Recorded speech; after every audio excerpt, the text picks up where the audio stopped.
अंतर्राष्ट्रीय सम्मेलन का उद्देश्य है कि जो विश्व की व्यवस्था है वो बहुत अच्छी नहीं है।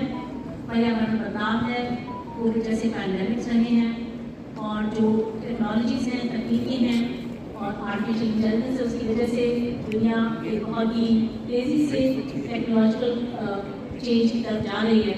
लेकिन उसके लिए उसको कवर करने के लिए एक पर्याप्त तरीके से एथिकल कोड्स और लीगल कोड्स अभी नहीं हैं। और सबसे बड़ी चीज़ ये है दुनिया में जो असुरक्षा है।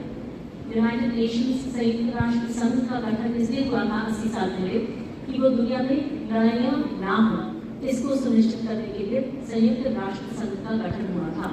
लेकिन 80 साल तक जो है वो दुनिया में लड़ाइयाँ चल रही हैं। इसी समय 54 जो है वो लड़ाइयाँ चल रही हैं और कुछ लड़ाइयाँ बहुत ही जो है वो बड़े व्यापक स्तर पर चल रही हैं। तो संयुक्त राष्ट्र संघ जो है वो जाहिर है कि वो प्रत्यक्ष है कि वो अपने मिशन में उसका जो उद्देश्य है वो उसको पूरा नहीं कर पा रहा है।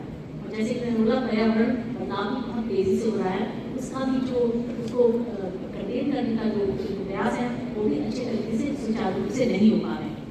तो ये बहुत आवश्यक है बच्चों के सुरक्षित भविष्य के लिए, हम सबके सुरक्षित भविष्य के लिए, खास करके बच्चों के सुरक्षित भविष्य के लिए, क्योंकि उनको सबसे ज़्यादा लंबी जीवन उन्हीं को इस प्लानेट पर जीना है।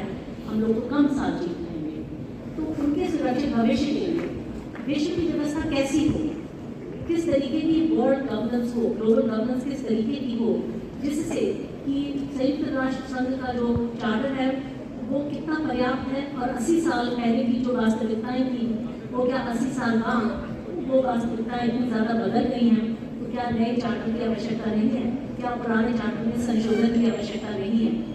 इन विषयों पर विचार विमर्श करने के लिए दुनिया के हर एक कोने से, बाहर देशों से मुख्य न्यायाधीश आतंकवाद का मुख्य मुद्दा चल रहा है,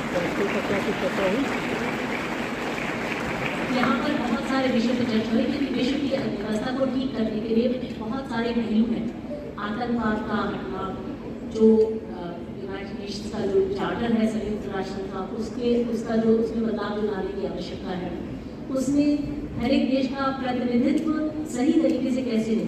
छोटे अभी एक बहुत बड़ी समस्या ये है कि छोटे देश और बड़े देश सभी को जो है वो समान रूप से एक वोट मिलता है वहाँ, जो सही नहीं माना जाता है, क्योंकि प्रतिनिधित्व के लिहाज से ये सही नहीं है। तो प्रतिनिधित्व का कौन सा ऐसा फॉर्मूला हो जिससे कि हर एक देश का प्रतिनिधित्व जो है वो